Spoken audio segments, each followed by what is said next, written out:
Digimon Ghost Game, a season that has mixed responses from the fandom, but 50 episodes in, I think we can finally maybe start to experiment with custom art for that show. And so why don't we begin by, much like Gamamon, giving Angoramon and Jellymon their very own branching evolutions.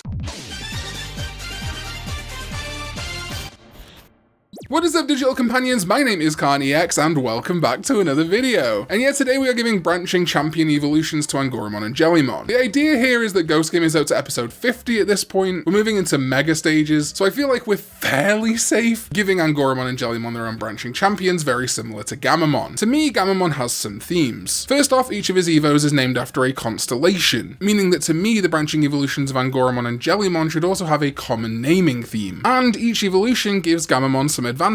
A brawler for Beetle, a tank for Vasion, and flight for Chaos. And each is also part of the RGB color spectrum, which is a general theme of Gamamon, his name Gamamon coming from gamma color. The notable outsider is Gulus, who is definitely the shadow side of Beetle Gamamon, with its entire design being a flip or dark take on Beetle Gamamon. On the color theory side of things, I think Gulus may be a reference to CMYK. If RGB is red, green, blue, CMYK is cyan, magenta, yellow, and black. And so I'll be looking to explore similar darkness and subversions with Angoramon and Jellymon's evil variants. And speaking of that, in addition to the other things I've talked about, Gamamon's branch evos also cover the attribute triangle of Digimon. Beetle Gamamon is a vaccine, Gulus Gamamon is a virus, and both Chaos and Vasion Gamamon are data attributes. As such, we thought it made sense to continue that into Angoramon and Jellymon's branching evos. So that's kind of the raison d'etre there. The only thing we're not going to be doing super hardcore is the RGB or CMYK factor for Angoramon and Jellymon, as unlike Gamamon, their names don't reference in particular colours, but we will be keeping an appropriate theme and naming theme for each of them. And as for Espimon and Ryudamon, they don't seem to be actual bona fide partners, at least not yet. They're more kind of like secondary or supporting Digimon, who do have their own Digivolutions. We've seen Ginryumon in the anime now. We know that an Espimon Digivolution is coming up, but I don't think they're going to get partners of their own at this point, and however their evolutions may branch, I feel like it's just too early, which is funny considering the show is at episode 50, or 51 or 2 by the time you're seeing this, to really consider their branching evolutions, but I'll save all that for when the show is over. And yeah, it's entirely possible the same could be said of Jellymon and Angoramon, but I just don't think they're likely to get branching champions at this point, as the levels for the main three seem to be focusing on Ultimate and Mega going forward. But if for some reason they do decide to go back and start exploring branching champions, consider this a predictions video, I guess. Stay in your cage time after time. So we begin with Angoramon. The artists and I came to the conclusion that Simbare Angoramon combines elements of nobility with its name Simbare, which is believed to come from the words jimbauri, a traditional Japanese garment, and ballet, a dance, which I'm sure you already knew. So we decided to lead specifically with dance as a theme of Angoramon's branch champions, but with different types of clothing and nobility or stoicism factoring in too. I did at one point want to use the portmanteau system that Simbare has, but I felt that most times it just felt very clunky, so I'm not going to be calling anything like Kimo Jazz Angoramon or anything like that. I just wanted to address the portmanteau thing before people brought it up. Simbare Angoramon is a vaccine, which means if we're going by the same breakdown as Gamamon, that will mean that today we're going to be creating 2 data and 1 virus type for Angoramon. And the first Angoramon evolution is Break Angoramon, designed by Soru. This data type breakdancer came together so well. Soru designed it to be a fierce street brawler, always focused on the next fight, not really caring about their surroundings, and the headphones that they wear are a way to dodge conversations. But those are only a decoy, seeing as Angoramon's ears are folded up into a sort of top knot, so it can still hear perfectly. Bandages cover their arms, showing how much of a reckless fighter they are, which is contrary to Simbare Angoramon. Break Angoramon fights with jabs instead of kicks, including their attacks, such as its Donair Fist, where they strike their enemies with sheer strength and the metal plates on their gauntlets. And another important technique that Soru wanted me to point out is the gum they're chewing. The bubbles that it blows out can become powerful bombs which they then flip at their opponents, known as Baku Gum. Soru wanted to go with a rowdy, punkish Angoramon variant that still has that element of stoicism we were talking about. And I've really been on like a Street Fighter 6 kick at the moment. I am obsessed with that game coming out next year, so I thought it would be really cool to fold in some Street Fighter 3 and Street Fighter 6 elements, and Soru did that beautifully, with the gum in the headphones symbolizing that he's less of a gentlemon Digimon than Simbare. And I think those hip-hop vibes come through nicely, again for that Street Fighter reference. Zoro also said that another design inspiration was Leomon, seeing how he's an option on the Angoramon dim, so Soru gave him some features and a necklace similar to Leomon's. And you could even see the quills on the shoulder being a nod to Elecmon, a very common Leomon pre-evolution, and to Lemormon, the de facto Angoramon ultimate. Because of all this, Break Angoramon is our kind of tank or power type evolution similar to Vasion Gamamon. Then HLR took Angoramon and turned him into our second data type, Time Angoramon. I gave it the name Time Angoramon from the Time Warp, a dance, because of course of all these time-based features. HLR envisioned this as an Angoramon who spent all its XP points, if you will, on magic and agility. It said he learned his magic skills from someone from another realm where magic is common. Wonder where that could be. And appears to have super speed, but actually uses time magic to slow time down, creating the illusion of super speed. Time Angoramon also evokes things like the White Rabbit from Alice in Wonderland, and something I really like here is that you can still see those Angoramon ears but reinterpreted like clock hands, so this would be the Kaus Gamamon equivalent, but rather than just direct flight, that time manipulation can make it feel like it's doing aerial or super speed abilities. And then we move on to our Gulus Gamamon equivalent for Angoramon, the ones that honestly I was super excited to show off because I just love the Gulus Gamamon idea and want to see it for more Digimon. And so Angoramon becomes Macabre Angoramon, drawn by Capney. This is the virus, the Gulus Gamamon, as I said, for Angoramon. Focus Capney wanted to go off was the Dance Macabre, also known as the Dance of Death, which is the name of many songs and pieces of literature, hence the bony look to Macabre Angoramon, with the skull helmet and tattered ears, and even the cloak akin to the Grim Reaper, except in a much more purplish coloration. The Dance Macabre, being a French term, also adds to that nobility I was talking about with Angoramon, which is why there's still some regalness to this form, like the colour purple and the fur around the neck. Capney also gave it black fur because, well, it is the virus version of Simbare Angoramon, but also because some Angora rabbits do have black and grey fur. In addition to this, the skull that you can see on top that really completes the piece is based on the jackalope idea. Macabre Angoramon is a fierce fighter, using everything in its arsenal. It kicks just as hard as Simbare Angoramon, but also does not back away from a battle, and will take down its enemy at any cost, with its Funeral March attack, which sees it solemnly approaching its opponent, striking fear in its heart only to deliver the devastating blow. Alright, and then let's move over to Jellymon, because I know there's a lot of Jellymon fans out there.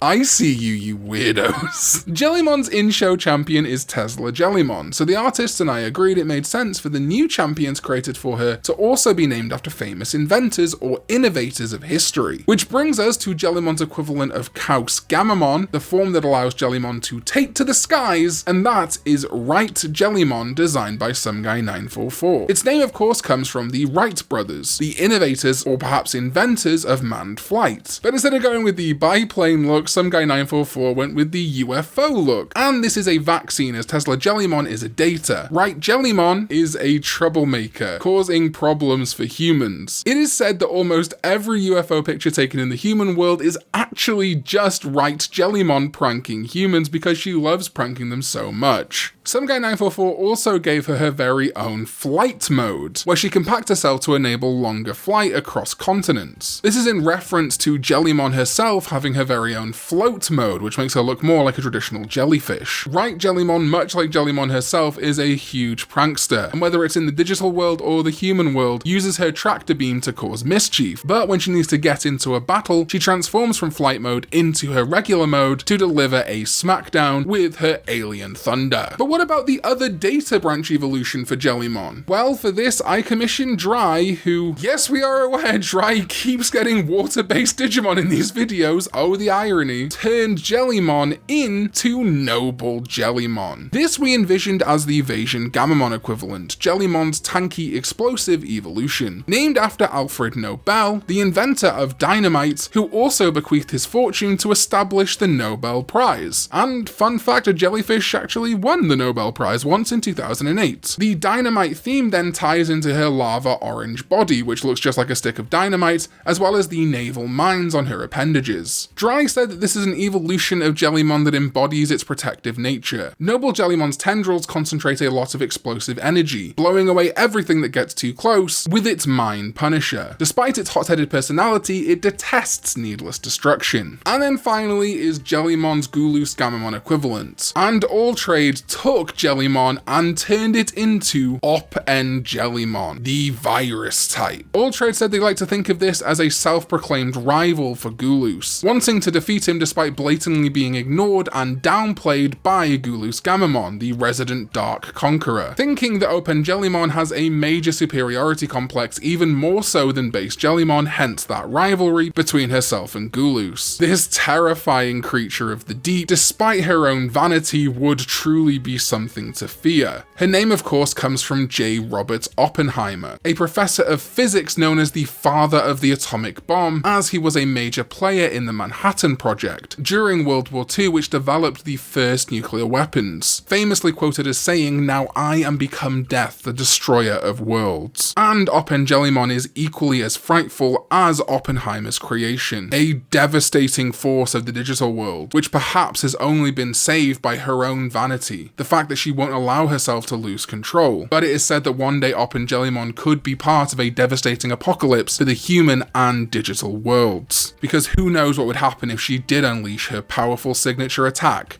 the Atomic Barrage. And that is it, our branching evolutions for Angoramon and Jellymon to match them up to Gamamon. Let me know in the comments down below which is your favourite, and please do go show some love to all the artists by following them on their platform of choice. Who knows how long Twitter's gonna be around for, but they're all there for now. Also, of course, huge shout out to my sovereigns, ZDK14 and Jmon. Thank you both so much. I dearly appreciate it. As well as all the names you can see on screen right now for supporting the channel with their hard-earned money. If you want to become a channel member and support more videos like this one, that would be excellent. Channel members make videos like this possible when we don't have sponsors. And check out the video below me because it is another custom art video that YouTube knows you will love from this channel. Thank you all so much for watching, and I'll see you next time when we go digital.